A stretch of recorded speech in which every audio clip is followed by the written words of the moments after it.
Estás escuchando un nuevo capítulo de Tras Hegel, donde Maki y Néstor te acompañarán a leer e interpretar la fenomenología del espíritu, una de las obras más ambiciosas de la filosofía. Y es que entre no saber nada y saberlo todo, ellos saben algo.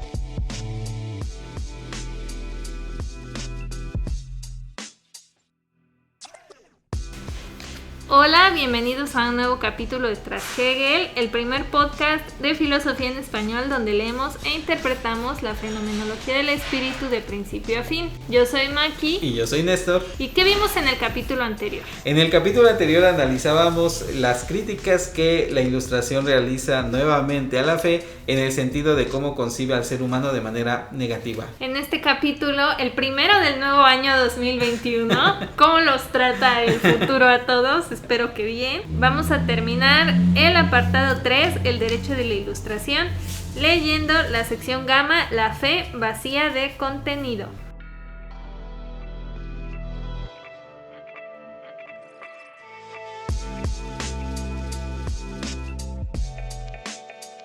Pero de hecho la Ilustración conduce más bien a la superación de una separación carente de pensamiento, o más bien carente de concepto que se da en la fe. Hasta aquí como que dice que la Ilustración también hasta resulta como seductora, ¿no? Para la conciencia creyente. Sí, por un lado, pero por otro lado también se representa como la vanidad, el orgullo, los que se sienten más.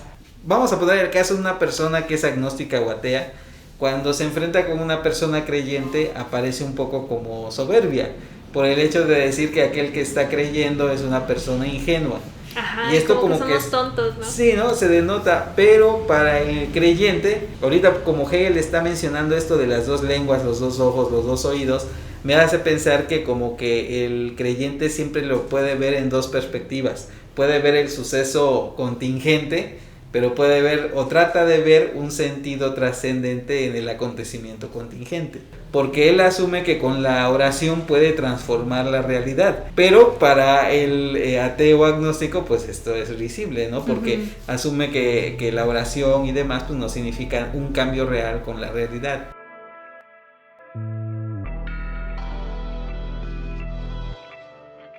Dicho de otro modo, la fe vive en dos clases de percepciones. Una, la percepción de la conciencia durmiente, puramente en pensamientos carentes de concepto. Otra, la de la conciencia despierta, que vive puramente en la realidad sensible, y en cada una de estas clases de percepciones adopta un tenor de vida distinto. Se supone que el creyente vive en dos tipos de conciencias, ¿no? La durmiente y la despierta.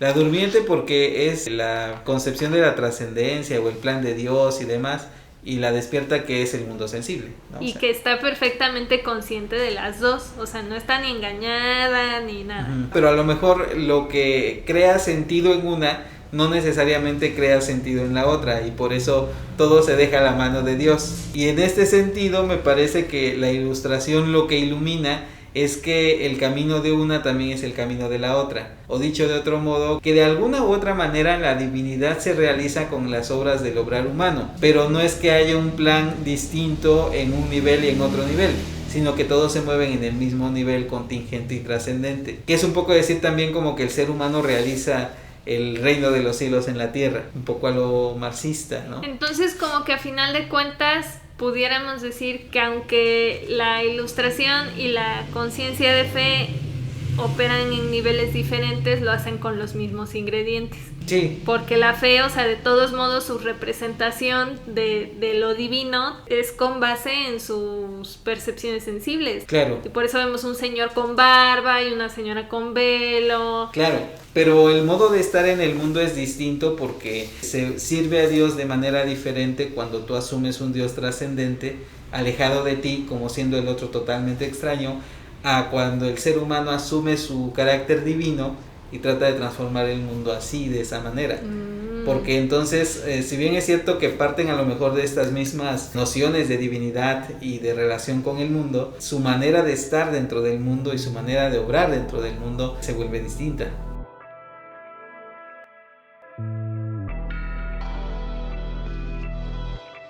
Por cuanto que la fe carece de contenido y no puede permanecer en este vacío, o por cuanto que más allá de lo finito, que es el contenido único, encuentra solamente el vacío.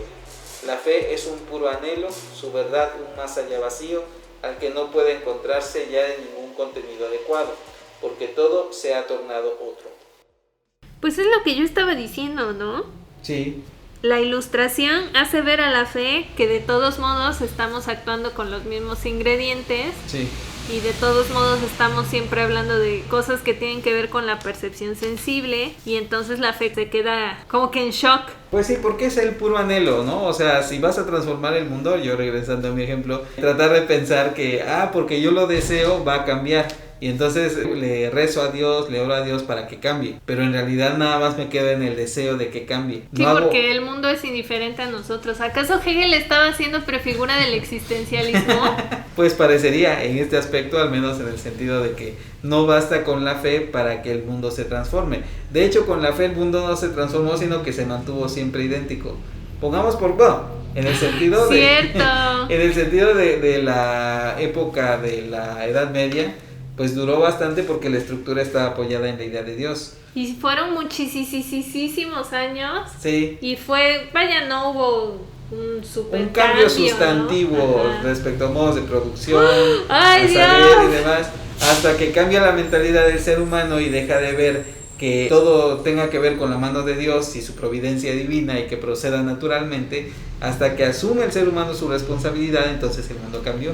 Que siempre estaba en contra de que decían, es que la Edad Media es la época del... O sea, sí, no es del oscurantismo tal cual, pero ciertamente fueron muchos años en que las cosas avanzaron a un paso glacial. Ahí habría que discutir. Estamos hablando de que normalmente en las etapas de la filosofía metemos a San Agustín con Santo Tomás de Aquino. Y son, pues, del 300, 400. Son 1000 años, casi más 1000 o años. Menos. Casi. ¡Ay, Dios! Sí, no, pues es que, bueno, al menos cuando se estudia filosofía, tradicionalmente se hace la distinción entre el pensamiento clásico griego, pero la época medieval es todavía más extensa. Sí. Y es una consecución de un pensamiento cuya base es la divinidad, pero que no hay un avance tan significativo, al menos con respecto a lo humano. En eso podemos estar de acuerdo. Sí. Es hasta la modernidad, con el Renacimiento y la Ilustración, que cambia.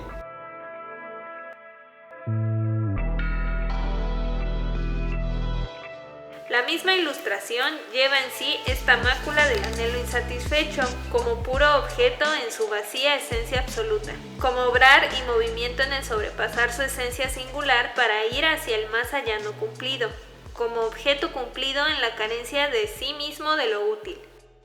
Qué terrible y qué hermoso como habla de la Ilustración, porque retoma todo lo que había dicho con anterioridad, de que está vacía, de que no tiene significado, que no sé qué, bla, bla, bla, pero a final de cuentas lo va a superar, y que incluso desde este momento ya lo está superando. Sí, pues sí, exactamente. Ahí porque hace la diferencia entre la Ilustración satisfecha y la Ilustración insatisfecha. Porque la Ilustración satisfecha, que es como que la Ilustración solita, sí se da cuenta de sus carencias y a partir de eso puede seguir avanzando. La fe, que es la Ilustración insatisfecha, o sea, porque igual tiene obra, representaciones, etcétera, siempre se va a quedar igual como en la Edad Media. Claro, sí es cierto, sí. Qué fuerte. Sí, es como la síntesis de todo lo anterior, como bien lo estás mencionando. Ay, como esa frase, todas las estrellas se destruyen para brillar más fuerte o algo así. Entonces dicen, no es tu destrucción, es tu renacimiento, ¿no? Esa es la frase de este apartado. No es tu destrucción, es tu renacimiento. Casi literalmente.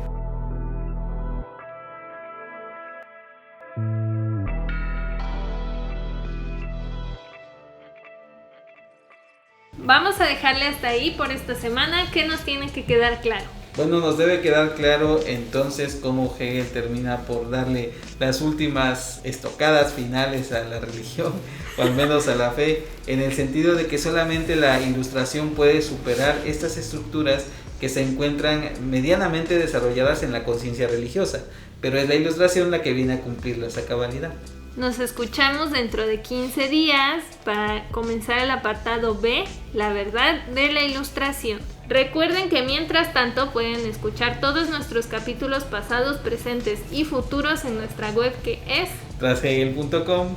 Estamos en iTunes, YouTube, Stitcher, Spotify, donde sea que escuchen podcast, ahí estamos. Y también estamos en Facebook, Twitter e Instagram como @trashegel. Encuéntrennos, coméntenos y compártanos para llegar a más personas. Yo soy Maki. Y yo soy Néstor. Hasta entonces. Nos vemos.